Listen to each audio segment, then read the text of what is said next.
Emotional triggers can hit you like a ton of bricks. Imagine this. You're going about your day feeling happy and content, and suddenly a person who's special to you says or does something that sets off a volcano of emotion. It could be that it's your anniversary and your partner forgets all about the special day. It could be that you have a date planned with your new romantic partner and he calls you last minute from work saying that something has come up and he has to cancel. Or it could be that your boss criticizes you in front of your co-workers and you feel deeply humiliated. Whatever the trigger, suddenly a volcano of emotion will erupt in you. And you instantly get so angry you want to lash out, so hurt that you feel the deep despair come over you, or so ashamed that you want to run and hide.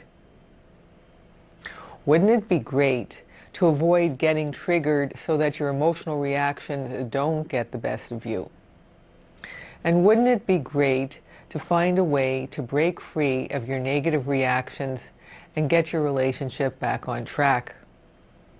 Welcome. I'm psychotherapist Andrea Moses, and I've been helping people heal for the past 30 years.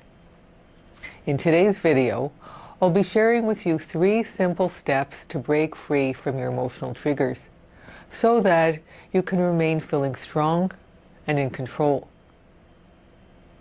So let's jump right in and explore these 3 steps now. Step 1, recognize when you've been triggered. To begin, let's consider what emotional triggers actually are. Emotional triggers are present-day occurrences which cause you to feel sudden, intense negative emotion. Why do they happen? Because the current situation is reminding you of a past situation where you felt a similar emotional upset which you were not able to resolve. And so, your previous negative memory will intensify your current unhappy feelings. Examples? Let's say your boss criticizes you in front of your team members, causing you to lose face. This event might then trigger unhappy memories of a teacher in grade school who humiliated you in front of the class, resulting in your experiencing a double dose of feeling not good enough. In another scenario, let's say your partner criticizes something you have said or done. This occurrence might then trigger unhappy memories of your mom or dad negating your worth, with your being powerless to stop it. So let's now look at your life and what triggers you. There are 2 types of triggers, the ones you recognize and the ones you don't.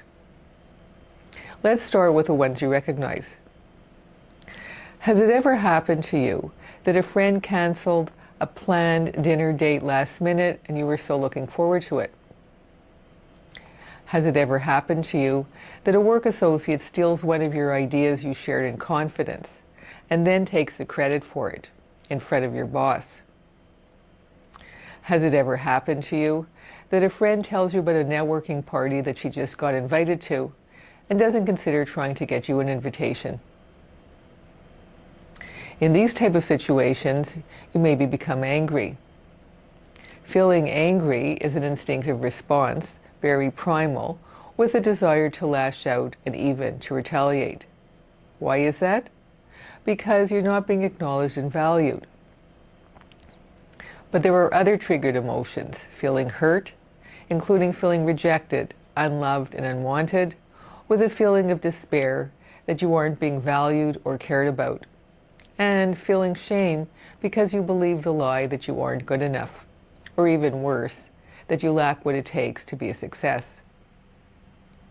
And now for the silent triggers you don't recognize. This is when you've become so used to feeling depressed, anxious, or fearful that you don't stop to think, did something happen to me recently or in the past to cause me to feel this way? Perhaps you had a conversation with your mom the night before whereby she told you that you'd made a terrible mistake in making the decision you did. Her negating you may have then caused you to feel shame or humiliation in being judged in a negative way. Or perhaps when you were at a party with your partner over the weekend, he or she insulted you in front of your friends and you just laughed it off to save face. But inside, you were feeling so hurt and so degraded. I know many of my clients come into therapy session feeling very dejected, and it is only in discussion that we identify that there was a specific reason why they started to feel the way they did. And so in step 1, ask yourself the questions, what is your emotional upset really about? And what happened in the last few days that has caused you to feel angry, hurt, or not good enough? Answering these questions will then prepare you for step 2, which is identifying exactly what you're feeling. Now, knowing what you're feeling will help you avoid getting stuck in feeling resentment and criticism, or in the reverse, beating yourself up or feeling depressed or anxious.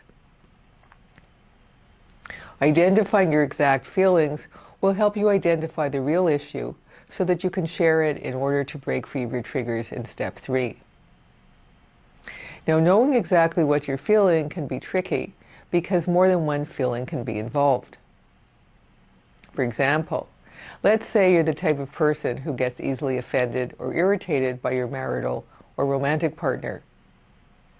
If this sounds like you, it would help to ask yourself the questions, what is really troubling me here? Do I feel hurt? Is my shame or my shame memories being triggered? Or do I feel fearful?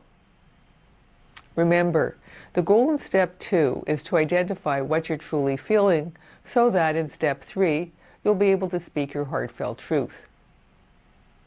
Now, for those of you who don't get angry, but tend to feel hurt, shame, or insecure right out of the gate, your goal here is to identify what your hurt is really about so that you'll be able to express it in step 3. Ready for step 3? Step 3 is breaking free from your triggers.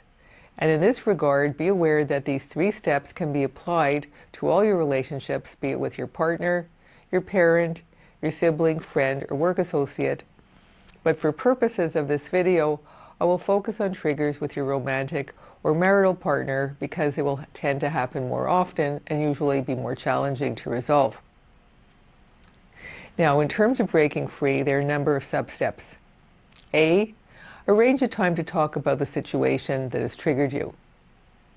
Whenever possible, it is always advisable to set a specific time that is not in the present moment, be it later in the day or within the week. By establishing a specific time to talk further, you're giving your partner time to psychologically prepare for a discussion.